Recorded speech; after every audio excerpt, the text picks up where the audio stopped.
Yes. But like to do that, are we live? Okay, for those of you who want to see this artwork, Ashley's artwork that we're looking at now, if you're listening to the 48-hour marathon, you can go to facebook.com/Adam F. Green because we're doing a Facebook Live posting right now.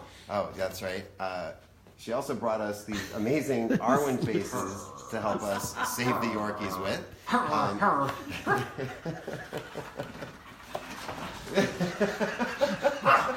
Hey, don't you bark at me! You're barking at yourself! Stop barking at yourself! Arwen, what is it? She is freaking out right look at all the Arwens. Look at all the Arwens. Look, it's you. We've now turned Arwen's entire existence into a Terry Gilliam film. She is flipping the fuck out right now. She's the Imaginarium of Dr. Arwen. What's going on? Get it! I don't think she's digging this one. No, she's like, why are there so many other Yorkies here? Or she's just looking at us going, morons. Okay, so right now we're looking at some of Ashley's artwork that is yet to be named and trying to come up with names of it. You have the bigger version of it, yes. right? So the first one that we described on the podcast, so here we are. We have this, which was oil on canvas. And again, if you're listening, you really do want to go to facebook.com/Adam F. Green so you can see this because A, it's amazing, and B, then you can follow along and actually know what we're and help us out because we're terrible at names. Open it up for names. Yeah, sure. Austin, if you see any good suggestions for names go by, let us know. So there's that one. Which there's a symmetry with the circles that's really like that I'm glomming onto. Which is super interesting because the initial one, the big yellow one on the wall, what did you call it? Sad wall nipple? Yes. Yeah. That was actually the top of a lid of my turpentine can. That you just ended up putting down. No, wait. So do you paint on floor paint? I have easels. I paint on the floor. You're just like whatever's inspiring you at the moment. And my grandma would, because I grew up. I lived with my parents and my grandparents, and I would follow my grandfather very, very early in the morning as he would get ready for work, and it was a wonderful experience for me. And I would follow him around, and he would put in his dentures, and he would give me a plastic razor and complain that my grandmother wouldn't let him use real blades, and we would shave and walk around, and my grandma would make coffee milk. I don't know if you grew up with that. What's coffee milk? Coffee milk is it was just like chocolate milk, sugar. But it was a syrup, but it was coffee flavored milk. Yeah, and it's a lot of sugar. No, I've never heard of it. And he would go off to work, and she and I would stay up and draw. So wow. So I would always do that. Drawing was part of me. So when I draw on the floor, I draw on a table. This one next? Oh, he's not done. That's a masturbating baboon. Oh. Well, there you go. Title: Masturbating Baboon, unfinished. Unfinished. No, that unfinished. Untitled masturbating. Unfinished masturbating baboon, because you could say that it's either pertaining to the painting or the baboon. Whoa. I got it. What about okay, this? that's not done either. That's going to have spine coming down from the teeth, and then these are the little rat things that go with them. Oh my god. These little like. I think I'm gonna my bid for name here. This Dragon one rats. I'm gonna go circular/vertical smile. Ooh, interesting. There you go. And I don't need to explain it. That's my bid. I got it. Oh wow. See, and these are big. This one's about 4 or 5 feet tall. Wow. Most of these are big, like this, the monkey's life size. I like painting larger because it doesn't allow me to get super precious with things. Do you prefer one like hand type? over the other? Yeah. Well, I switch hands.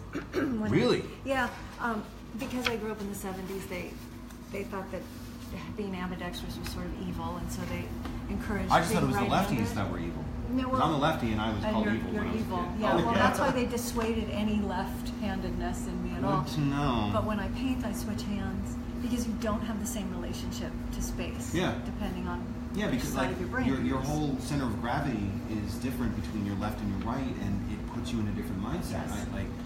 And I feel that too. You know, like I don't paint, but I find myself like when I'm He's writing. torturing Owen. Oh, stop it, dude! What?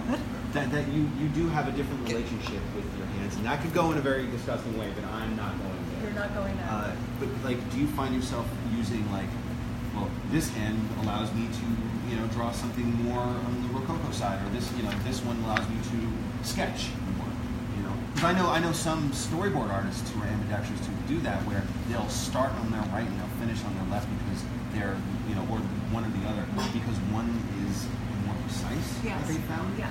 Like, do you have the same kind of Well, I qualities? am right dominant. Okay. So if I start to get too tight, or it gets too noodly, or I get too self-aware when I'm doing it, I'll switch hands because I can't be as specific or finite or defined with my left. Or I'll flip it upside down, or I'll flip me upside down. You know. Whatever works. Yeah. You know. But like, I love it. It's almost like in The Big Lebowski, where she gets, you know, she hangs herself up and she's like swinging across Right. the, you know, the room just to throw like 3 splotches, and Well, it's like, and I'm done. Yeah, it's not nearly as cinematic, you know. And I'm wearing like a onesie and I haven't washed my hair for a week. Yeah, but you're in the you know? moment though. Yeah. Like, and the last thing that anyone thinks about, whoa, What about this one? That's an Adore. That was after a not so awesome breakup, and I figured when I was done with the painting that I would be through the feelings of the breakup, and it actually worked in a really cathartic way for me. do you find that you go on, I mean, I think everybody, this is a terrible question for any artist, but, you know, there is a journey that we all go on because, you know, at first you're looking at that, Yes, you know, and yes, the yes. sky's the limit right there. Do you know? get sad the first mark you put on a blank Absolutely, page? yep. It makes it finite, right? Because Yeah. now I've set my path. Yeah, Yes. and then And where there's do you only go so from much here? turpentine, or in the And case there's of film, expectation where before there was Yeah. just anticipation. And like right now, you know what? I'm feeling like it's a crosshatch day. Yeah. You know, and a crosshatch day is a completely different day than an oil day That's very in interesting. terms of medium, Yes. in terms of style. Well, and I also Because you can't do. I'm going to do crosshatch with paint. We can change brushes. Very but big, yes, giant, Very wide strokes. So giant. you would need a huge canvas to get the kind of thing that people use crosshatching True. for with those Yeah. details. But yeah, you're right. Like it's, and I think that's the same way when you're screenwriting as well. You know, like you're looking at that page, and before you get to interior, you know, bedroom day, you know what? It could be exterior hospital night. You Good. never Yes, know. that's But true. you are right. Like the second that you put INT or EXT, you're on your path. Yes. You know, like, and there's a chance that you won't be able to find your way, you know, or you might not, and this has happened to so many writers, myself included, where you think that you know where this is going to end, and you want to take that journey, you want to kind of throw caution to the And wind it and has say, other I don't, you know what, I designs. don't know Right. where it's going to end, but I have an idea, and then you look back at page 1 or the blank canvas in your mind again and go, man, I did not see that journey coming. You know, That's I did the not beautiful see, part. Yes. That's what I love about it. You know? Yes. And, I mean, I think that applies to every medium. I think that, you know, whether you're a musician or you're a filmmaker or you're a painter or a sculptor, you know, the beauty of what a human can do as opposed to a 3D printer Right. is that's the thing that I'm terrified of. This that stuff is 3D amazing. printer is going It's to absolutely basically amazing. Skynet. I don't know how well you I can don't think it ever will. I don't. hope not. See I it. don't because I But think it's still like mistakes. 3D printer to me. Yeah, but like 3D printers are made. But and okay, that's at like least now exactly you've right. seen what we're talking about on the podcast, but we're gonna shut this off so we can concentrate on Oh, this. absolutely. But I think, and that's why